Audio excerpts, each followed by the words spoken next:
Dixieland. And when he put his arms around her, smiled as fierce as a 40-pound. Look away,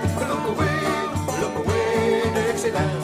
Then I wish I was in Dixie, hooray, hooray. In Dixie's land I'll take my stand, live and die in Dixie. Away, away, away down south of Dixie. Away, away, away down south of Dixie.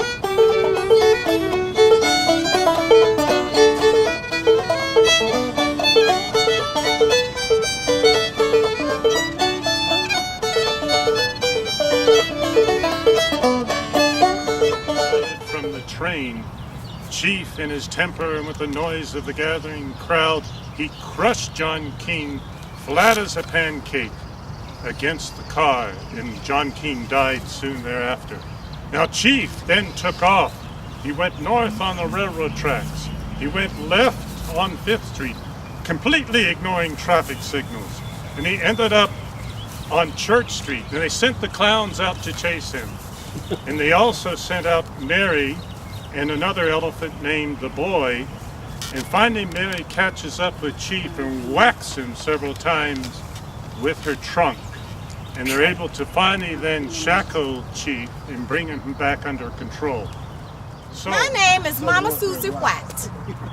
Now, I didn't get buried out here in this here cemetery. I lived 25 miles up the road in Kannapolis, which was very close to what was going on here in Charlotte back in the 60s.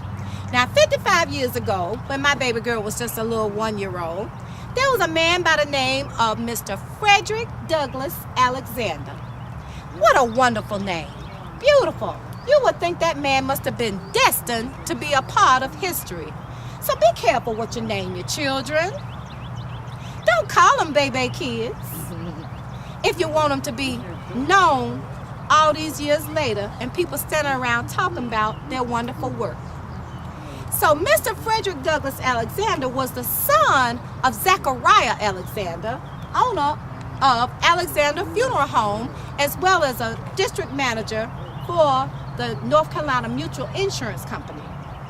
He also was the brother of Kelly Alexander, who became a leader in the NAACP. Mr. Frederick Douglass Alexander in 1962 became the first colored man on the Charlotte Chamber of Commerce and the Committee for Public Welfare.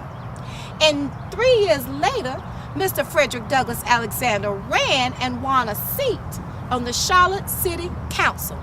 Hush, little baby, dry your eyes. So I was one of 83 slaves on the Rosedale plantation. And the Rosedale, Caldwell and Davison, they all had in their wills their slaves had to be treated right. And they taught them to read. 3 of my children were taught to read because they wanted to be able to read the Bible so we could all be in heaven together.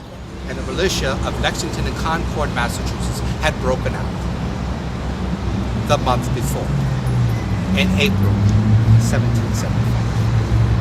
Now the news that we had received from Express Writer was that 30 patriots had been killed, 4 captured, 2 people shot at in their house, 1 sick elderly man bayoneted in his bed, 4 dwellings burned, and to add insult to injury, 2 outhouses burned to the ground. Never ever burn down a patriot's outhouse. That in itself is a violation of basic human need. The actual news that was reported initially was that 6 patriots had been killed and 4 captured. However, that propaganda that was spread throughout the colonies had its own effect, and it had its own effect here on us, the citizens of Mecklenburg County. 3 of us were elected to draft a resolution type of document that would state, declare our own intent of declaration. And that document became known as the Mecklenburg Declaration of Independence, passed May 20th, 1775. This is